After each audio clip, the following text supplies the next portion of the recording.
quedamos entonces en el versículo 22. El 22, ¿verdad? Dicho sea de paso, queremos saludar a todas esas personas que de alguna manera se han podido identificar con la palabra que hemos estado ministrando en este lugar y que, dado a la tarea que ha estado realizando nuestro hermano Kevin de realizar las grabaciones, muchas otras personas han podido ser edificadas con el mensaje.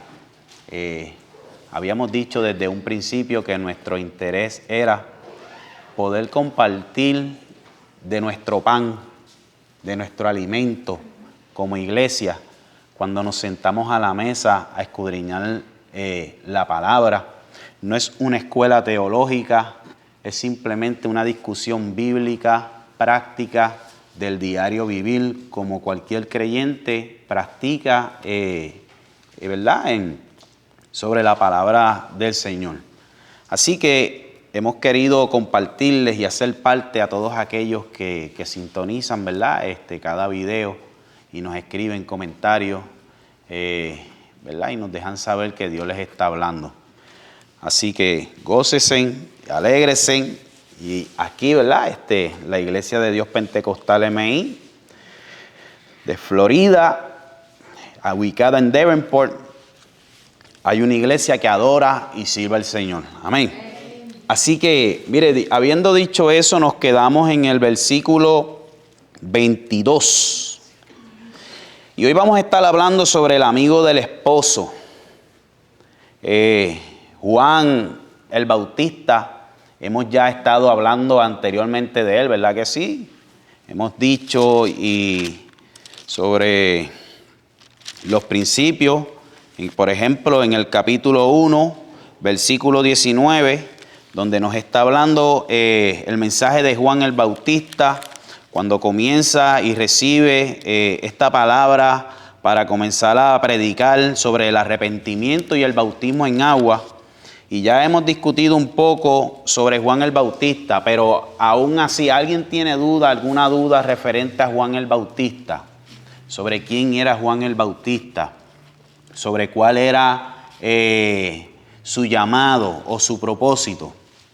Hemos discutido, yo creo que bastante bien, quién era Juan, quiénes eran sus padres y cuál era su propósito. Así que nuevamente Juan es motivo de conversación entre el escritor de Juan en el versículo 22. Y comienza diciendo: después de esto, vino Jesús con sus discípulos a la tierra de Judea y estuvo allí con ellos y bautizaba. Y después de esto está haciendo claramente alusión a lo que ya anteriormente habíamos estado discutiendo. Habíamos estado discutiendo sobre Nicodemo, Jesús y Nicodemo, y luego las expresiones de Juan referente a esto. Así que dice: después de esto, viene Jesús con sus discípulos a tierra de Judea y estuvo allí también bautizando. Juan bautizaba en Enón junto a Salim, porque había allí muchas aguas y venían a él y eran bautizados. Hasta el versículo 24 voy a leer. Porque Juan aún no había sido encarcelado. Ok. Así que es importante aclarar que en otros de los evangelios, ya para este momento Juan está preso. Pero realmente cuando Juan está escribiendo, tenemos que entender que hay un lazo de tiempo que no se conoce, pero para este momento aún todavía Juan no había sido encarcelado. Y es interesante ver cómo dos ministerios están ejerciendo en un mismo lugar. Nosotros sabemos que quien comenzó predicando sobre el arrepentimiento y el bautismo fue ¿quién? Juan el Bautista.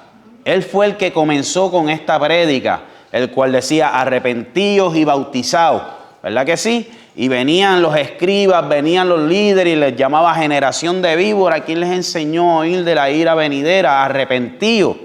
Y así había alcanzado una popularidad dentro del pueblo, tan así que incluso líderes del pueblo fueron a preguntarle a Juan: ¿quién tú eres? ¿Qué tú haces? ¿Cuál es tu propósito? Danos razón para que nosotros podamos decirle a aquellos que nos enviaron quién tú eres. Y Juan decía, le preguntaron: ¿tú eres Elías? Y él le dijo: no. ¿Tú eres el profeta? Y él le dijo: tampoco. ¿Y quién tú eres? ¿Qué tú dices de ti mismo? Y escuchamos a Juan entonces decir: yo soy la voz de uno que clama en el desierto. Y ese era el ministerio de Juan, y es así como Juan se comienza a abrir camino. Y habíamos ya discutido, pero es bueno mencionarlo, que durante 400 años en Israel no había voz de Dios, voz profética.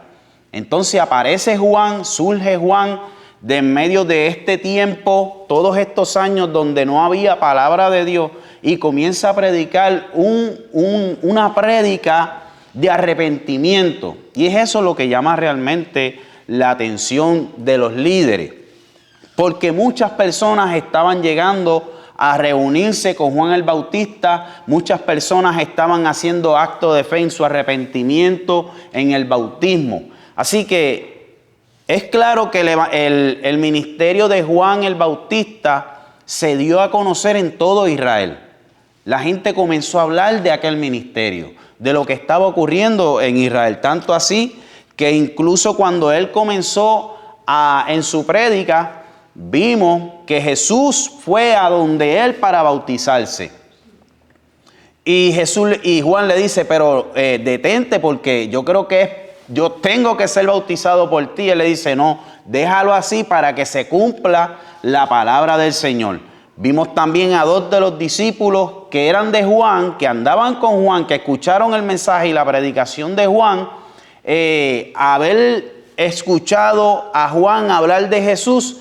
Y de ahí en adelante estos 2 discípulos, como lo estudiamos en los primeros capítulos, comenzaron a seguir a Jesús. Así que debemos de visualizar la importancia que tiene el ministerio de Juan el Bautista dentro del pueblo de Israel. Ahora bien, ambos ministerios están juntos. Ya Jesús había sido bautizado, había sido revestido de poder, había vuelto del desierto, había comenzado a predicar el evangelio, habían comenzado a acontecer muchas cosas alrededor de Jesús, y Jesús había comenzado a adquirir una popularidad dentro del pueblo, donde muchos también comenzaron a seguirlo.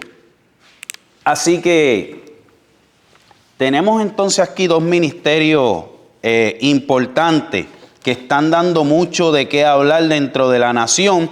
Y ahora ambos ministerios están encontrados en un mismo lugar realizando una misma tarea. Alguien que me lea del versículo 25 al 26. Vamos a ver. Alguien que lo lea. Así que, ¿qué es lo que nos dice el versículo 25? ¿Qué es lo que nos está diciendo? ¿Que hubo qué? Hubo una discusión entre hermanos, entre judíos. No dice gentiles, dice que era entre judíos y ¿quién más? Y los discípulos. Así que era una lucha, una pelea, una discusión interna entre ellos como pueblo. Fíjese que dice que hubo discusión entre los discípulos acerca de la purificación. Y ustedes saben que habíamos hablado anteriormente cuando Jesús transformó el agua en vino. ¿Se acuerdan?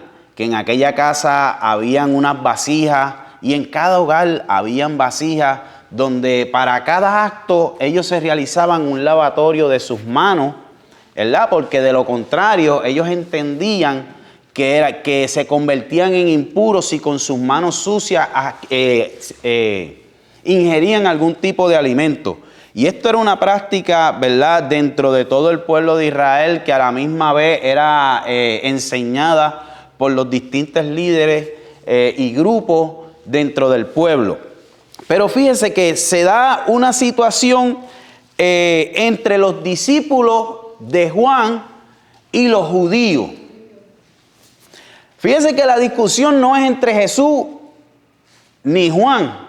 ¿Por qué? Porque Juan claramente sabía quién era Jesús. Pero Jesús también conocía claramente quién era Juan el Bautista. Así que ambos tenían bien claramente definido cuál era el rol de cada cual. Y qué interesante es cuando tú conoces quién tú eres en el Señor. ¿Cuál es tu llamado en el Señor? Cuando tú como creyente sabes quién te llamó y con qué propósito Dios te llamó, usted tiene claramente definido que usted no depende de nadie, ni del líder, ni de aquel, ni del otro, sino de quién, de aquel que lo llamó. Amén. Así que fíjese que Jesús lo conocía bien. Cuando nosotros buscamos en Lucas, vamos a buscar Lucas, vamos a ver qué fue lo que dijo Jesús de Juan el Bautista en Lucas capítulo 7, versículo 24.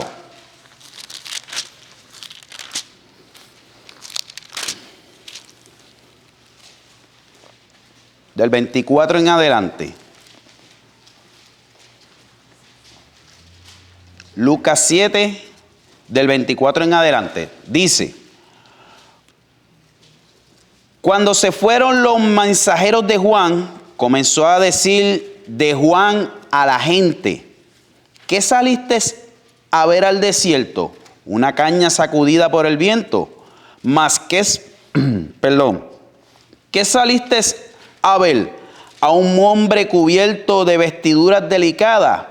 He aquí los que tienen vestiduras preciosas y viven en deleite en los palacios de los reyes están. Mas, ¿qué saliste a ver? ¿A un profeta?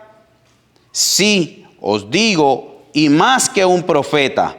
Este es de quien está escrito: he aquí envío mi mensajero delante de su faz, el cual preparará tu camino delante de ti. Os digo, esto dice el Señor de Juan el Bautista, en el versículo 28, os digo que entre los nacidos de mujeres no hay mayor profeta que Juan el Bautista, pero el más pequeño en el reino de los cielos es mayor que él. Así que Jesús también conocía claramente quién era Juan el Bautista, cuál era su propósito, cuál era su llamado, cuál era el rol. Incluso eran familia. ¿Se acuerda usted cuando María, la madre de Jesús, fue a visitar a su prima Elizabeth? ¿Qué fue lo que ocurrió? Cuando María entra a la casa de Elizabeth, inmediatamente el bebé que estaba en su barriga saltó. Y dice que fue lleno, ¿qué? Del Espíritu. Amén. Así que eran primos. Había una relación. Había una comunión, no tan solamente familiar, sino también ¿qué? Espiritual. Eso es importante. Porque no tan solamente eran primos, eran familia, sino que también existía una misma comunión con el Espíritu Santo. Amén. Así que es interesante ver entonces que entre Juan y Jesús no existía ningún tipo de problema. Incluso nosotros vemos la razón y nos dice la razón por la cual Jesús estaba allí bautizando. ¿Por qué estaba Jesús también allí bautizando? ¿Qué dice? ¿Qué es lo que dice? En el versículo 23.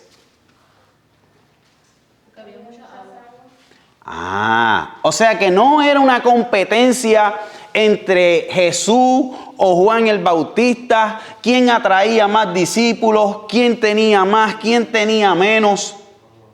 Esta comparativa que muchas veces se da, ¿verdad que sí? Sino que lo que la Biblia nos está diciendo, la razón por la que estos dos grandes ministerios que estaban sacudiendo la nación, estaban cerca uno del otro, es porque aquel lugar era propicio para eso. ¿Cuántos saben que para el Señor hay cabida? ¿Cuántos saben que para las cosas del Señor hay espacio?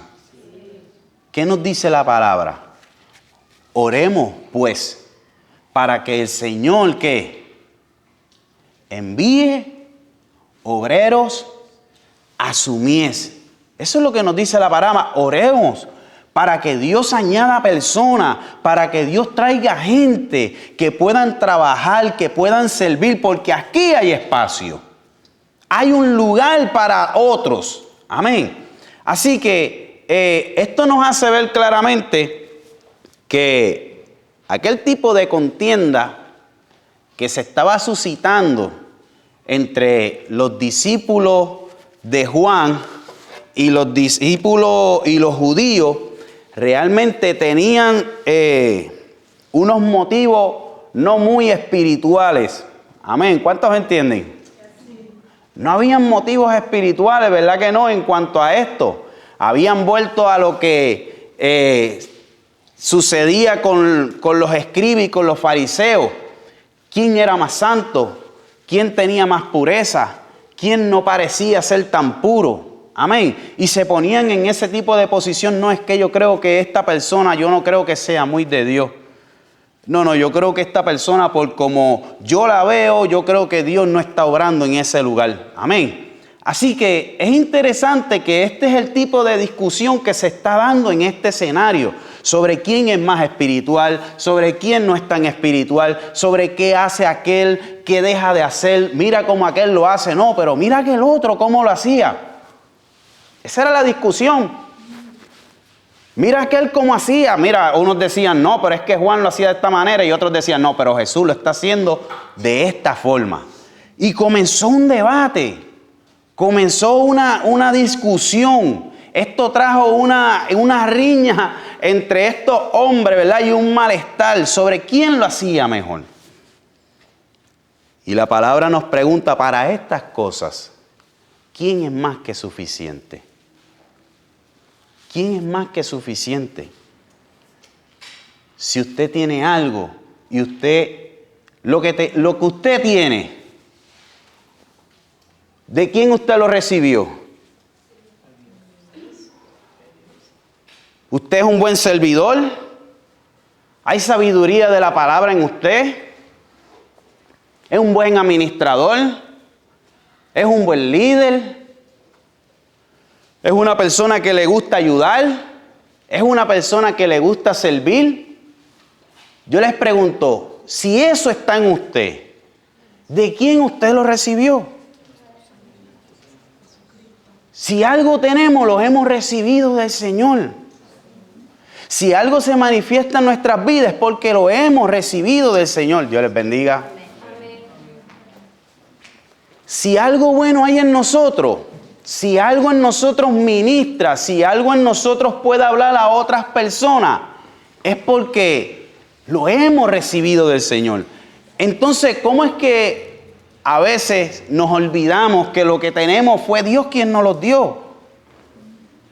Y cuando Dios nos los dio para que sirviéramos a otros. Nos los dio porque lo merecíamos. No, lo que pasa es que yo soy muy intelectual. No, lo que pasa es que yo estudié. No, lo que pasa es que ya yo he tenido tantas experiencias en esto. ¿Usted cree que se trate de eso? No se trata de eso. Así que esa era la discusión que existía entre los discípulos de Juan el Bautista y estos judíos quienes estaban teniendo un encuentro no muy agradable entre ellos. Así que, mire, qué interesante, ¿verdad? Y vuelvo y recalco, cuando usted como creyente sabe quién fue el que lo llamó, cuando usted realmente reconoce quién fue el que realmente puso en usted el querer como el hacer, ese deseo de querer servirle al Señor, ese deseo de querer hacer algo para Dios. No para que otros lo vean, sino porque usted entiende realmente que esa es una forma de adoración para el Señor, es una forma de agradar a Dios. Lo hacemos no para ser vistos, sino porque nuestra vida realmente está tan agradecida de Dios que si algo no importa qué podemos hacer para el Señor, pues hagámoslo. Amén. Hagámoslo. Mire, Dios no da el Espíritu por medida. Jesucristo no da el Espíritu por medida. Él da el Espíritu. Él no le da a unos más y a otros menos. ¿Usted cree que Dios le da un poquito del Espíritu Santo a aquel o le da otro poquito al otro? O no, aquel no se merece mucho. No, pero a este sí le voy a dar el Espíritu completo. ¿Usted cree que eso funciona de esa manera? De ninguna manera. Dios simplemente nos dio el Espíritu. El Espíritu Santo habita en nuestras vidas enteramente, amén. No por medida.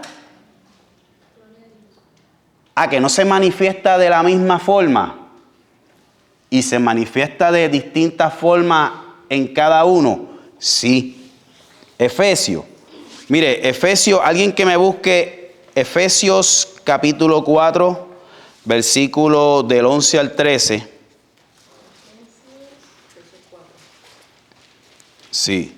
Otra persona que me busque Romanos capítulo 12, versículo 7.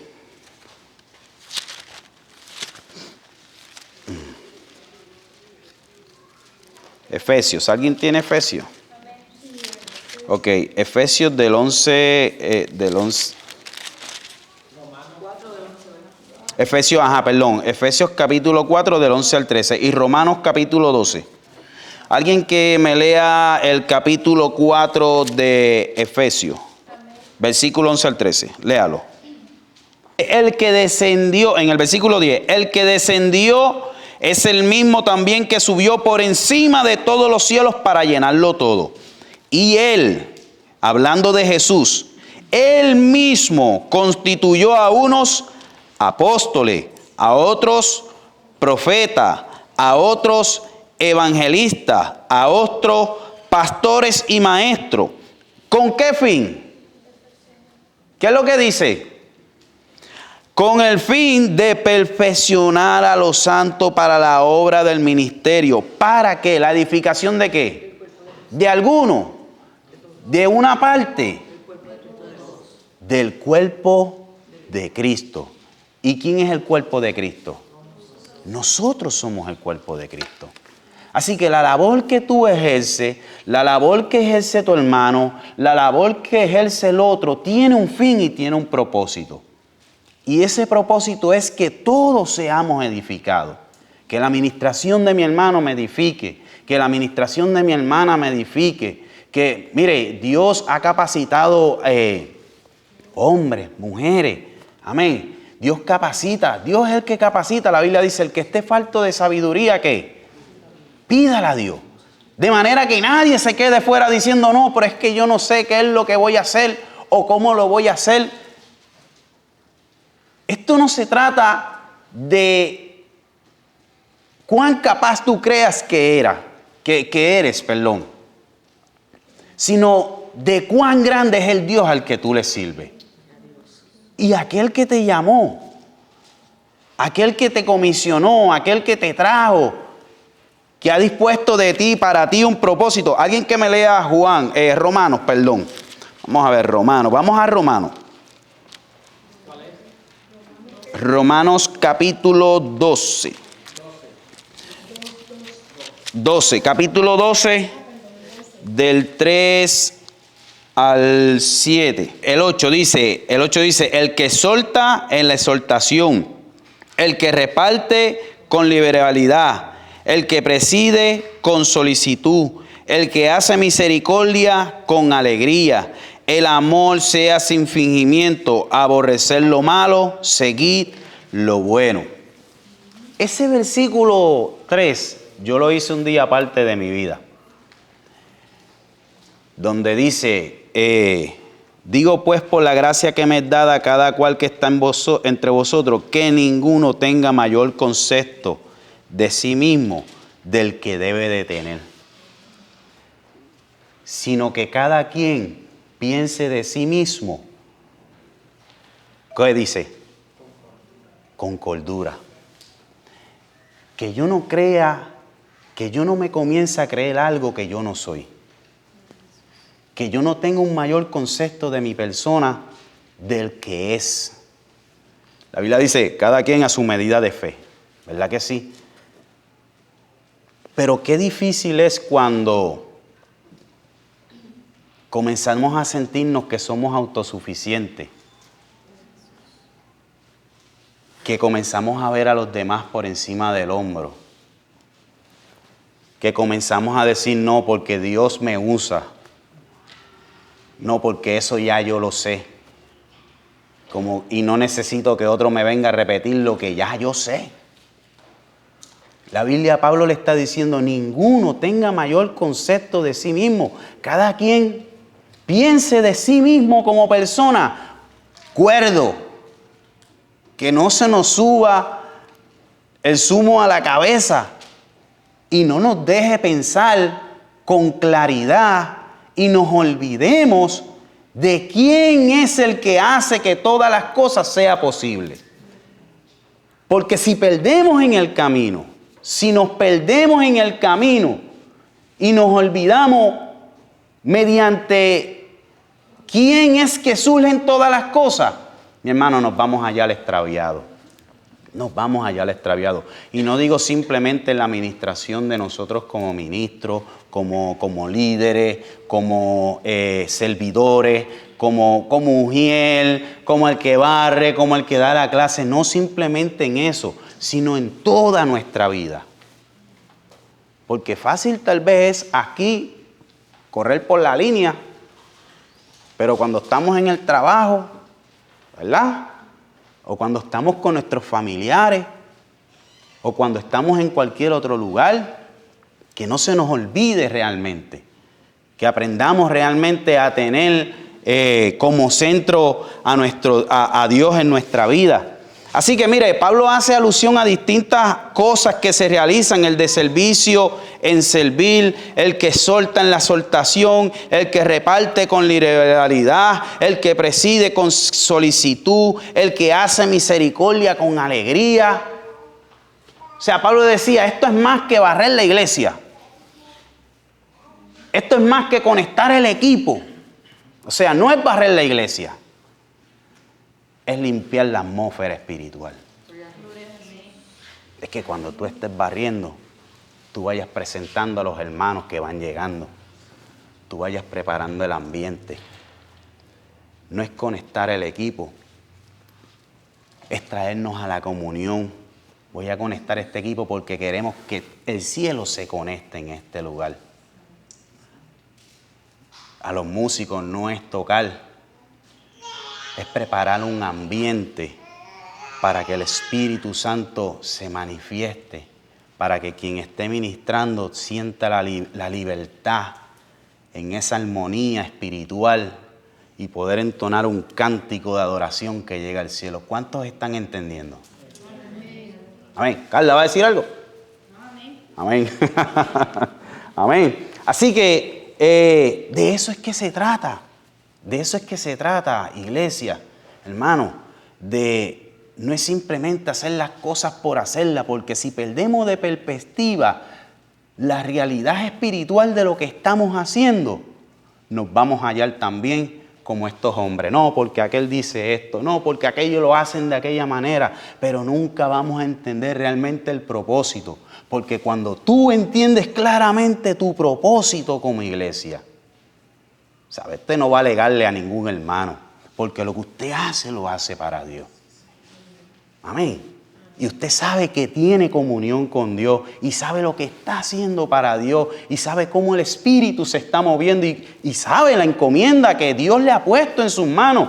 Miren, no importa, yo le decía a Evel los otros días lo importante de ser ujiel y estar parados en la puerta recibiendo a los hermanos, porque muchas veces hay personas que buscan una iglesia, un lugar donde llegar, algo, un lugar donde puedan sentarse y puedan escuchar una palabra, porque allá afuera no se sienten cómodos en ningún lugar, allá afuera tienen 20 problemas, pero ese recibimiento que tú le des es el que va a determinar si esa persona vuelve a este lugar o ya jamás vuelve a pisar este lugar. Ese primer recibimiento. No hay segundas oportunidades para una primera impresión. Así que esa primera impresión que tú le das, eso es lo que él se va a llevar. Y es como ese recibimiento es el que él está esperando. Mire, usted no se da cuenta. Usted se cree que la persona vino, entró, saludó, a veces ni saludan. Pero la carga emocional es tal que cuando llega espiritualmente esa persona está buscando comprender si llegó al lugar donde tenía que llegar. Si llegó realmente al lugar. Y ese saludo y esa invitación y esa cortesía, ¿verdad? De cuando llegue, acomodarlo. Mire, yo recuerdo a una hermana en la iglesia donde yo perseveraba. Y era tremenda, porque cuando llegaba la visita, ella siempre estaba pendiente a las personas que por primera vez iban a la iglesia. Y antes de irse esa persona, iba donde ella y le decía, Dios te bendiga, este es tu lugar, quédate aquí, esta es tu casa, esta es tu familia. Y dígame usted si usted no le dan ganas de volver nuevamente a ese lugar, cuando te dan ese recibimiento. Comprendemos. No es simplemente pararte en la puerta, y lo digo, ¿verdad?, como ejemplo. No es simplemente pararte allí. Hay un propósito en eso. ¿A cuántos Dios nos está hablando? Amén. Es eso lo que nos hace iglesia. Es eso lo que nos hace realmente distinto a los demás, a cualquier centro de reunión, que nosotros no vemos las cosas como otros las ven. Nosotros tenemos claramente nuestra mirada fija en nuestro Señor y sabemos que esto no es en vano, sabemos a quién le servimos, sabemos quién está en medio nuestro. Y esa presencia en medio nuestro es lo que realmente nos hace ser diferentes. Servimos diferentes a las personas porque con nuestro servicio estamos honrando a Dios. Estamos honrando a aquel que sabemos que vinimos a adorar. Pero eso no era lo que había ocurrido con estos hombres. Estos hombres habían perdido de perspectiva. Y créame,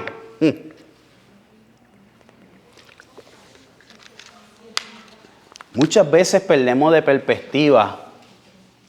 Muchas veces como creyentes perdemos eso de perspectiva. ¿Qué? Esto que estamos hablando. Todo lo que acabamos de mencionar. Y no podemos perder de perspectiva realmente esa esencia del Espíritu en nuestras vidas. Por eso Jesús y Juan no tenían problema ninguno, porque ellos claramente sabían cuál era el propósito que ellos tenían. Sabía que el propósito de Juan era abrirle camino, pero el propósito de Jesús, ¿verdad?, era traer el mensaje de Dios, el cual había recibido del Padre. Tú haces una cosa, yo hago otra. Amén. Y en eso no debe de haber dificultad. Claro, no hay dificultad cuando sucede de la forma en la que lo estamos mencionando. Alguien más que me busque, por último, Corintios. Corintios referente a los llamados y a los ministerios y a los dones. Primera de Corintios. Estamos mencionando algunas de las labores de los llamados, de los ministerios, pero ahora Pablo en Primera de Corintios nos habla de los dones. Primera de Corintios 12, vamos a buscarlo. ¿Qué nos está diciendo? ¿Que aquel le sirve a otro Dios o que lo que se está manifestando en otro es de otro Dios? ¿Qué nos dice? Es lo mismo. Estamos sirviendo al mismo Dios. Se está manifestando el mismo Dios. Amén. Continúe. Es como a Él le place hacerlo. No es como que hay un botón o como que hay... No, como Él quiere es que Él reparte. Y créame, Pablo en otra parte dice que oremos por los mejores dones. Creo que aquí mismo más adelante. Oremos por los mejores dones. Por el de sanidad, por el de profecía, por el... ¿Sabe? hay una disponibilidad para que nadie diga, no, pero es que a mí no me ponen a hacer nada. Mire, ¿usted cree eso, hermano? Yo no creo eso. No, yo no creo eso. Mire, yo siempre he tenido esta seguridad de que yo sé que Dios me llamó. Yo sé que Dios me llamó, yo no tengo duda de que Dios me llamó. Yo sé que Dios me comisionó. Tampoco tengo dudas. Tuve muchas experiencias para llegar a entenderlo. Sé que también cuál es mi llamado delante del Señor. Por eso nunca he tenido problema en reconocer y saber cuál es el propósito que Dios tiene en mi vida. No suelo sentirme poco con nadie porque sé que Dios es el centro de mi vida. Él es el todo, ¿me entiendes? Yo conozco mis virtudes y conozco también mis limitaciones. Yo conozco mis limitaciones. Yo sé en qué soy bueno y en qué no soy muy bueno. Y recuerdo que cuando llegué a esta iglesia, mi deseo era trabajar para Dios. ¿Qué hago, Señor? ¿Sabes? Mi deseo es hacer algo para ti, algo con lo que te pueda honrar. Y yo veía que el pastor llegaba y era el que barría. Y no puede ser. Pues yo voy a llegar y yo voy a ayudar al pastor. Porque yo nunca estuve acostumbrado a ver a un pastor barriendo. Yo nunca vi, ¿sabes? En el tiempo que yo perseveré, nunca vi a ninguno de mis pastores barriendo la iglesia. Y eso me dio que sentir. Yo dije, no, tacho, no. Yo vivo aquí al lado. Yo voy a llegar temprano y le voy a quitar la escoba a mi pastor. ¿Cómo es posible que mi pastor llegue a barrer la iglesia? Y dije, aquí voy a comenzar. Y así te voy a servir, así te voy a honrar. Yo quiero limpiar y vamos a limpiar. Y es mi manera de yo adorar a Dios. Es mi manera de yo glorificar a Dios. Amén. Entonces, ¿qué les digo? Que no hay tarea poca o menos. No hay algo como que, porque yo sé lo que yo soy en el Señor y eso a mí jamás me haría sentir poca cosa. Todo lo contrario, si mi pastor lo hace, cuando yo llegaba yo lo veía haciendo, ¿cuánto más no lo voy a hacer yo? Que acabé de llegar a reconciliándome con el Señor. Amén. Así que yo considero es un privilegio. Trabajo en el Señor. Siempre hay.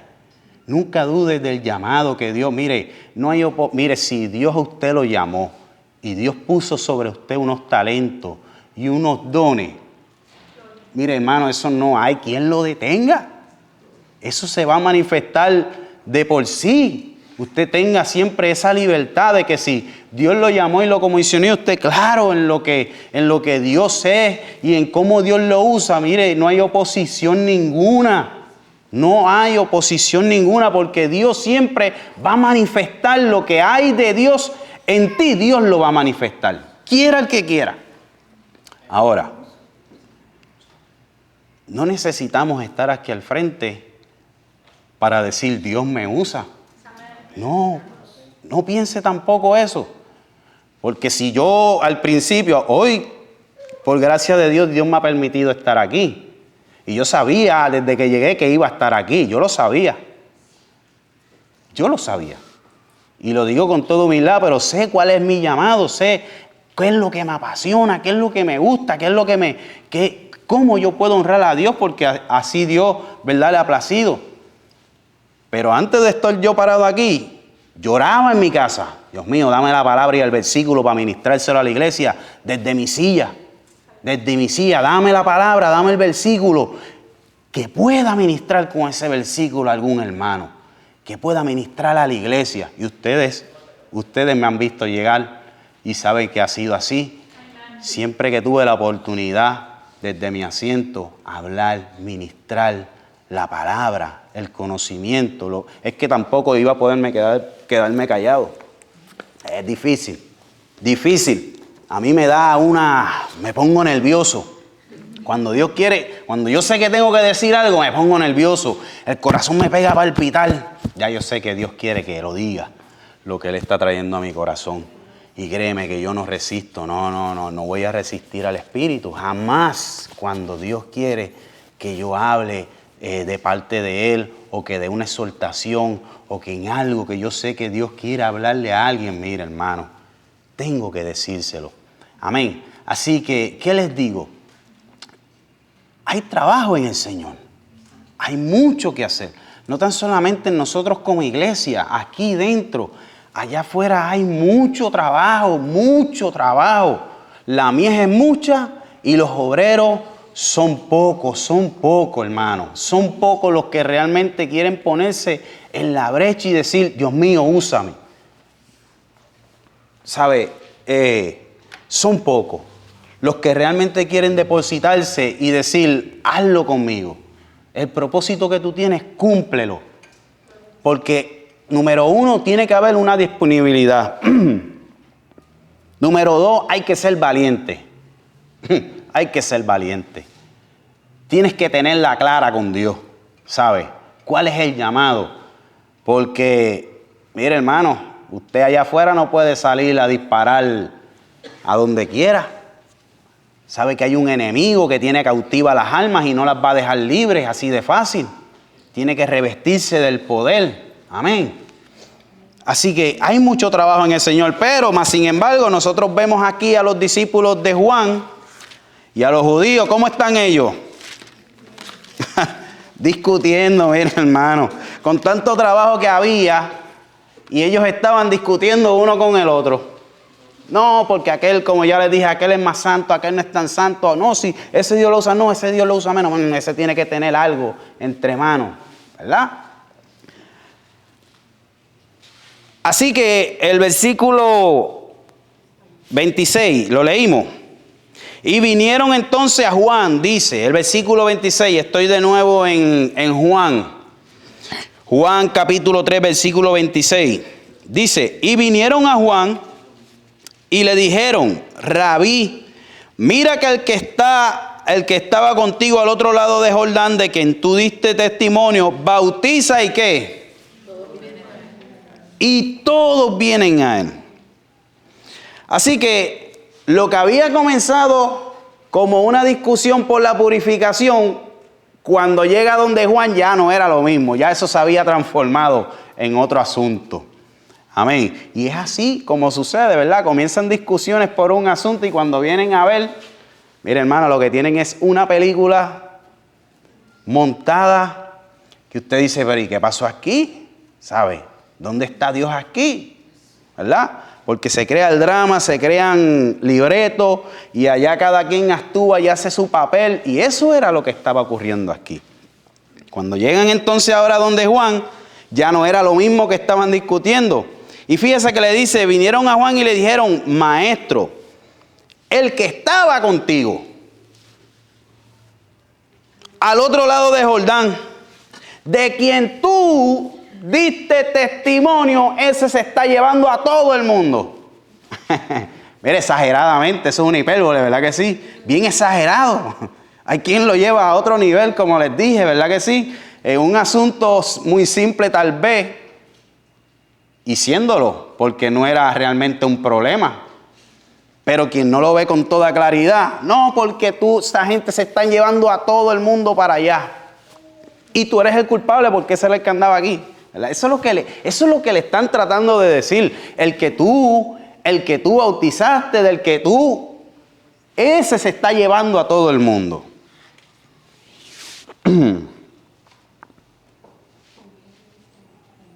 ¿Qué nosotros vemos en esto?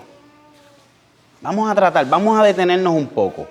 ¿Qué manifestaciones emocionales, carnales nosotros vemos en este asunto? ¿Hay un asunto ahí espiritual? No, ellos quedan como meterle cizaña. Cizaña, cizañero. ¿Qué nosotros vemos? Díganme, vamos a ver.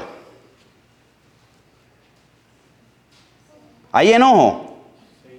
De parte de ellos sí. Y querían como que también sembrarle esa ¿Hay enojo? semillita. Sí. Amor. ¿Ah? ¿Cómo? Hay celos, hay envidias, ¿qué más? ¿Ah? Le serrucharon el palo, dicen por ahí. ¿Qué otra cosa? ¿Esto provoca qué? ¿Qué provoca este tipo de asunto? Divisiones, contienda, confusión, coraje, ira. ¿Qué más? Enemistad, ¿verdad que sí?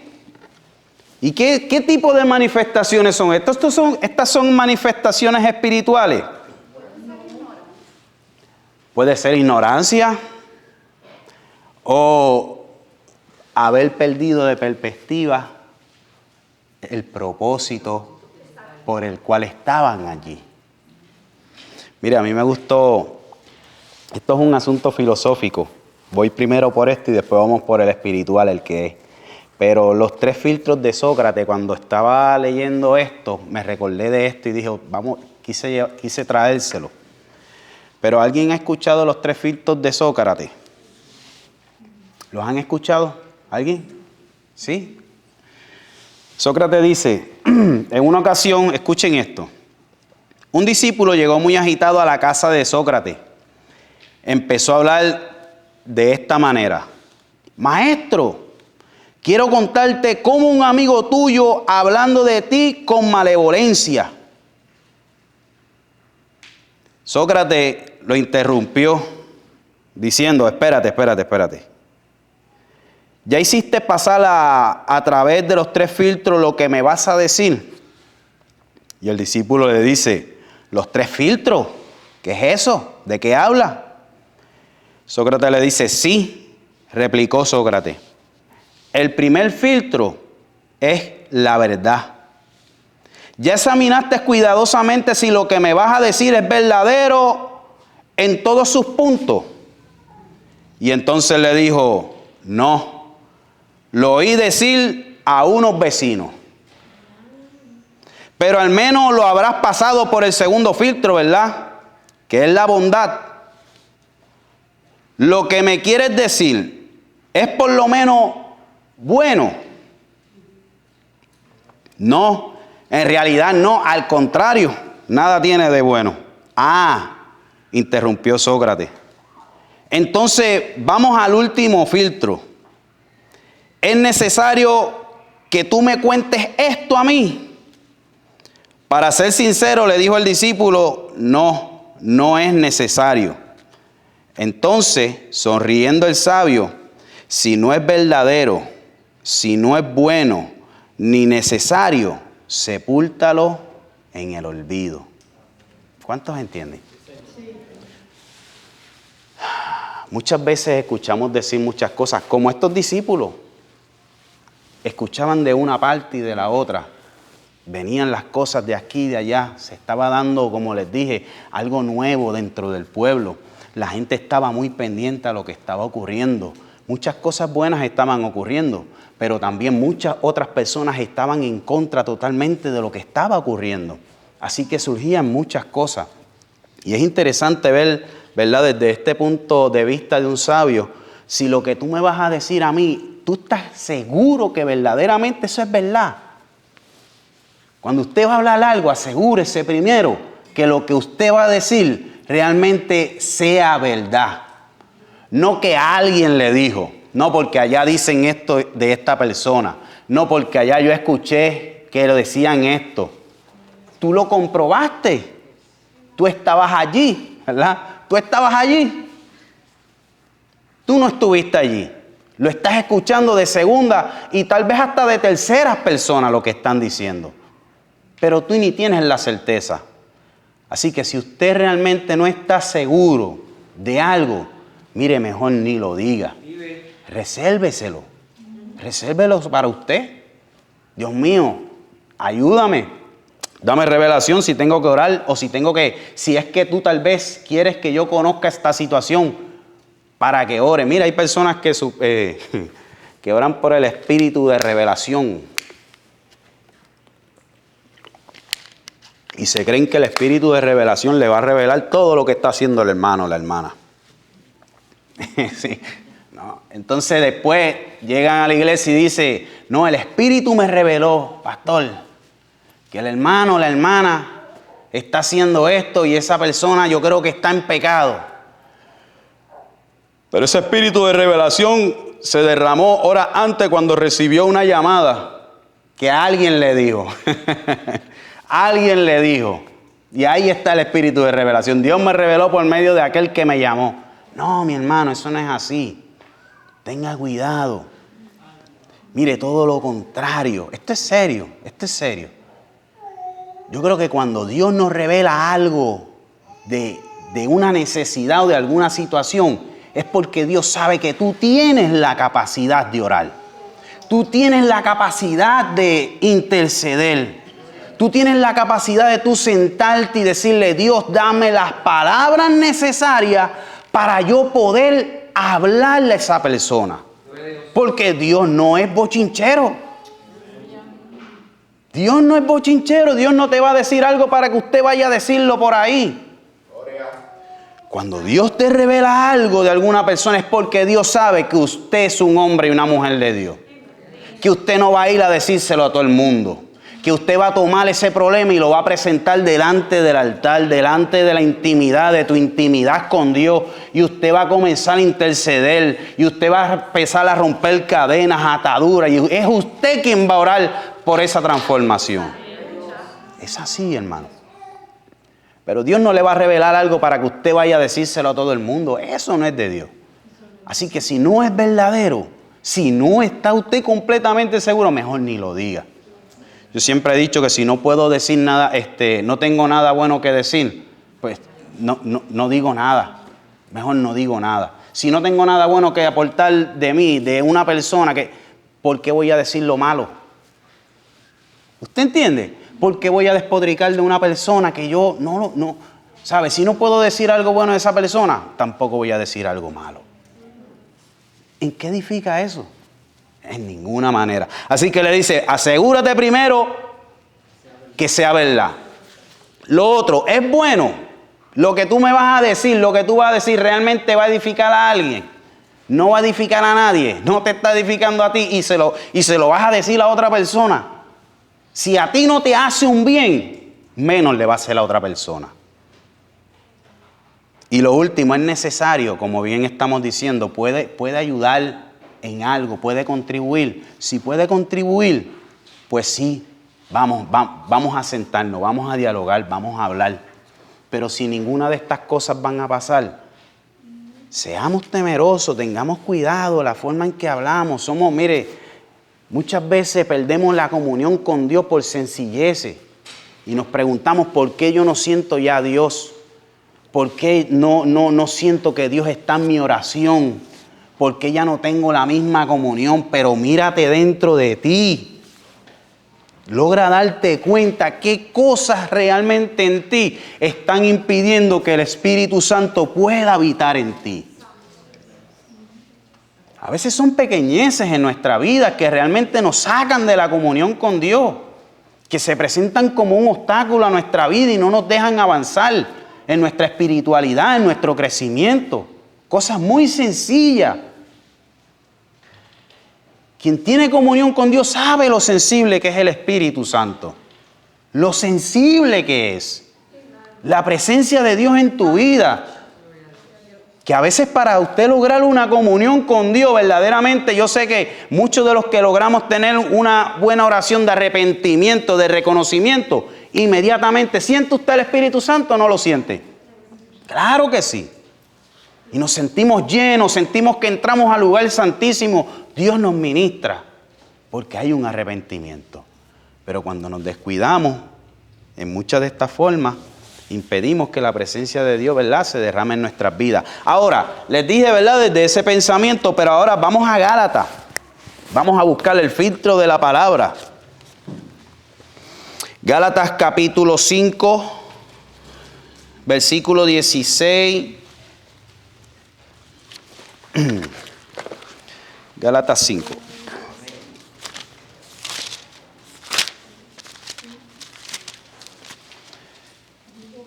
Versículo 16.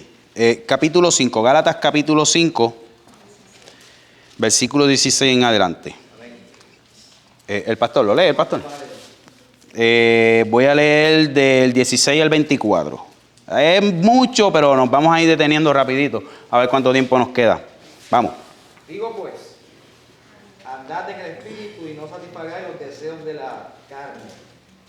Porque el deseo de la carne es contra el espíritu y el espíritu es contra la carne. Y estos se oponen entre sí para que no hagáis lo que queréis. Pero si soy guiado por el espíritu, no está bajo la ley. Y manifiestas son las obras de la carne, que son adulterio, fornicación, inmundicia, lascivia, idolatría, hechicería, enemistades, pleitos, celos, iras, contiendas, disensiones, herejías, envidias, homicidios, borracheras, orgías y cosas semejantes a estas, acerca de las cuales os amonesto, como ya os lo he dicho antes, que el que practica tales cosas no heredará el reino de Dios. Hasta ahí. Pablo hace una lista básica de las manifestaciones de la carne. Básica. Ira, amén, así mismo son básicas. Ira, enojo, contienda, disensiones y entre otras que él comienza a mencionar para que nosotros podamos discernir entre una cosa y la otra. Continúe, pastor. Mas el fruto del Espíritu es amor, gozo, paz, paciencia, benignidad, bondad, fe, mansedumbre, templanza. Contra tales cosas no hay ley. Ahí, deténgase ahí. Ese es el filtro del Espíritu. Si sale de amor, si sale con gozo, si es la palabra de paz, si hay benignidad, si hay bondad, si hay fe, si hay ¿qué? Mansedumbre. Si esas cosas se están manifestando, ahí está Dios. Dios se está moviendo por ahí.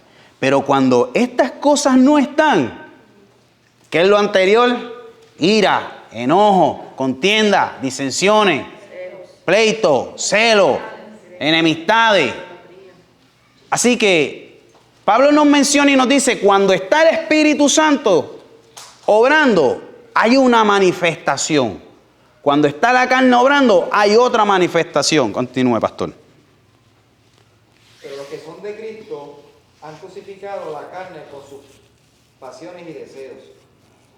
Si vivimos por el Espíritu, andemos también por el Espíritu. Amén, hasta ahí. Si vivimos por el Espíritu, andemos también en el Espíritu. Amén. Así que mire, Pablo nos está hablando claramente y nos dice, los fundamentos de Cristo son espirituales. El fundamento del Evangelio. ¿Cuáles son los fundamentos? ¿Alguien que me mencione los fundamentos? ¿Algunos fundamentos? Amor. Pero me refiero a los fundamentos del Evangelio. Por ejemplo, el nacimiento virginal de Jesús, la existencia de Jesús, la divinidad de Jesucristo, la divinidad de la inspiración del Espíritu Santo en la Biblia, la deidad de Cristo, la muerte y resurrección, cada uno, y existen muchos otros más fundamentos, cada uno de ellos son espirituales. El fundamento de este evangelio es espiritual. Amén. Así que, ¿qué confianza vamos a tener nosotros en nosotros mismos cuando se trata de Cristo? ¿Qué confianza en nuestra razón o en nuestra inteligencia cuando nuestro fundamento, nuestra base sobre la cual nosotros estamos cimentados como iglesia es un fundamento espiritual, el cual nos sostiene como iglesia? Así que volviendo de nuevo a Juan, continuamos en Juan. Dice, respondió Juan y dijo, ¿qué dice?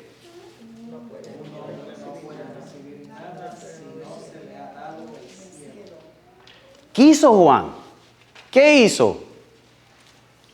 Cuando leemos esto, ¿qué impresión es la que tenemos de Juan? Oye, le están trayendo un problema difícil a Juan. Esto es un problema difícil porque aún se está señalando a Juan mismo. Tú lo bautizaste, tú diste testimonio de él. O sea, ese tú, lo que está ocurriendo, tú eres el culpable. Pero ¿qué hace Juan? Le respondió sabiamente, ¿verdad? Mire cómo Juan le responde. Juan le dice, no puede el hombre recibir ¿qué? Nada, sino que si no le fuere dado del cielo. Mire, Juan le dio una volteada a su cara. Estaban mirando a la izquierda y los puso a mirar para la derecha. Ellos andaban en la carne, en un pensamiento carnal, y Juan le dijo, no, es que esto no es de la carne, esto es del Espíritu. Esto no es de la carne, de quién trae más gente y quién no trae más gente, quién lo hace mejor o quién lo hace de esta manera. Esto se trata del Espíritu, de lo que el Espíritu quiere, de cómo Él se manifiesta. Dice, es que el hombre no puede recibir nada si no viene de ¿dónde? Los desconectó completamente de aquel razonamiento humano. Le dijo, lo que está sucediendo aquí no es de razonamiento humano, es de razonamiento espiritual. Es el Espíritu el que está obrando. Pero qué difícil no poder entenderlo. Qué difícil cuando no vemos a Dios obrar. Cuán ciego en ocasiones somos y no nos damos cuenta de cómo Dios está obrando en nosotros como iglesia, en nosotros como pueblo. ¿Qué Dios está haciendo en nuestras vidas? ¿Qué mover está trayendo Dios al pueblo? ¿Hacia dónde Dios quiere llevarnos como iglesia? No podemos desentendernos de ese mover, porque nos vamos a hallar como estos hombres, pensando que esto es por nuestra fuerza, por nuestro talento, por lo que yo hago, y no vamos realmente a aprender a entregarle a Dios con nuestro corazón lo que Dios quiere. ¿Y qué Dios quiere? Que nosotros aprendamos a vivir en el Espíritu. Que como iglesia nosotros aprendamos a vivir vidas espirituales. No hay otra manera de comprender el Evangelio. Por eso Dios enloqueció la sabiduría de los hombres. Si este Evangelio fuera dado a comprender por sabiduría humana, tal vez Albert Einstein y otros hombres serían la eminencia, hubiesen sido la eminencia en hablar de Dios. O algún físico, o algún otro hombre importante, algún político. Pero Dios enloqueció la sabiduría de los hombres y a Dios le plació el darse a conocer por medio de la palabra, de la predicación de Jesucristo, aún crucificado. Que esto a los judíos le era una vergüenza y una molestia, a los griegos le era una locura. ¿Cómo que una locura? Un hombre crucificado, ¿qué cosa puede significar esa? Pero aquellos que lograron creer, aquellos que creyeron, Cristo es poder de Dios. Cristo es salvación. Porque no es asunto racional, es un asunto espiritual, es una convicción, es una experiencia con Dios. Así que nosotros vemos que Juan le dijo, miren, no, esto no es un asunto de quién gana más y quién lo hace de una forma y quién lo hace de otra. Se trata de que es Dios el que está obrando. Se trata de la forma en que Dios quiere hacerlo. Se trata de la forma en la que Él está obrando. Y fíjese que Juan le dijo, Él es el fundamento. Mírenlo a Él, que Él es el fundamento. Y Él le dice, vosotros mismos me oísteis, vosotros mismos me sois testigos de ¿qué? ¿Qué dice? Vosotros mismos me sois testigos de que dije. Eso es lo que dice, ¿verdad? Él dice, yo se los dije a ustedes. Ya eso ustedes lo sabían.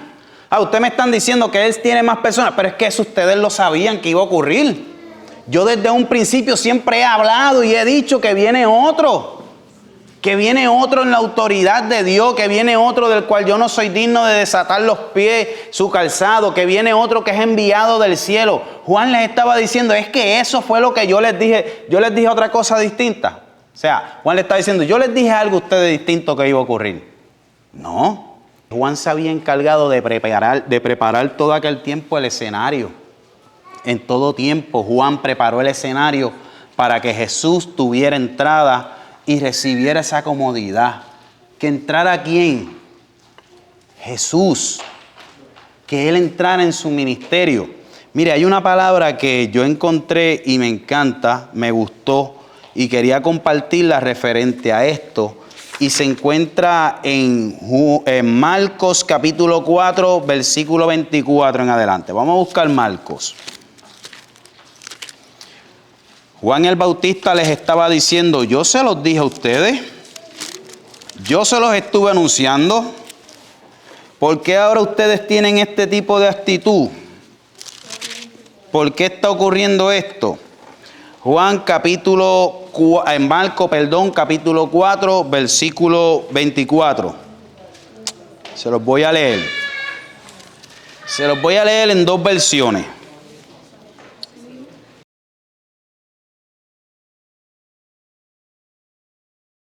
¿Estamos toditos ahí? ¿Sí?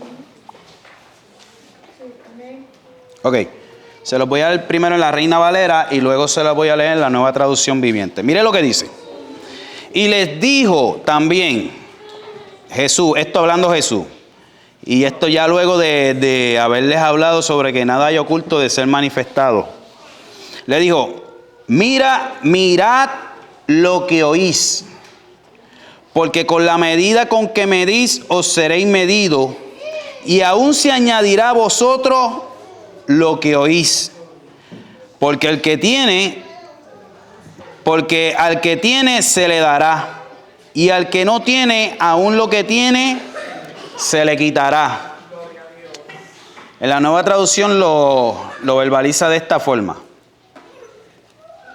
Luego agregó, presten mucha atención a lo que oyen. Cuanto más atentamente escuchen, tanto más entendimiento les será dado. Y se les dará aún más. A los que escuchen mi enseñanza se les dará más entendimiento. Pero a los que no escuchan se les quitará aún lo poco que entienden. Así que Jesús les estaba diciendo, tenemos que prestar más atención a lo que se nos está hablando. Iglesia, yo he escuchado y he hecho parte de algo que dice el pastor, y es que Dios siempre habla. Dios habla todo el tiempo. No sé si lo han escuchado, pero él siempre lo menciona y dice, Dios siempre habla todo el tiempo. Y ciertamente Dios en todo tiempo nos está hablando, Dios en todo tiempo nos está ministrando. Simplemente tenemos que escuchar. Y dice aquí, me gusta cómo lo dice la Reina Valera, porque dice, mirad lo que oís. No es simplemente oírlo, es que tú logres visualizarlo. Porque muchas veces nos hablan de cosas y si no las logramos visualizar, nos perdemos. Por ejemplo, yo puedo ir a algún lugar o me están explicando una calle y si me estás hablando y yo sé de lo que me estás hablando, ya yo estoy ubicado, ¿verdad que sí?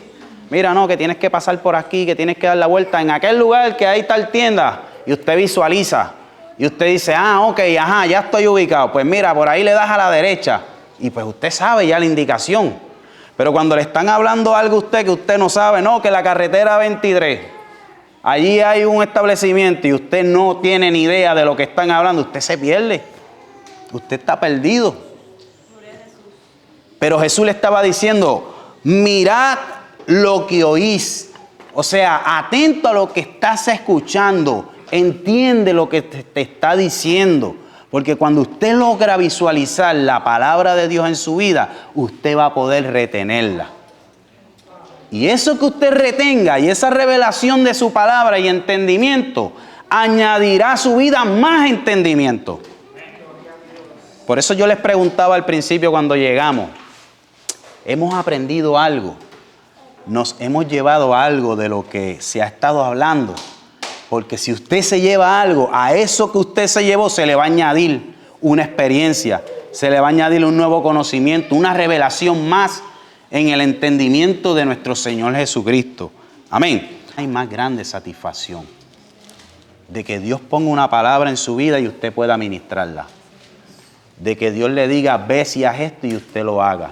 Que Dios ponga en su corazón un sentir y usted logre realizarlo. No hay mayor satisfacción, lo gratificante que es realmente para aquel creyente que logra hacer la voluntad de Dios. Así que el 30 dice, es necesario que Él crezca, pero que yo mengüe.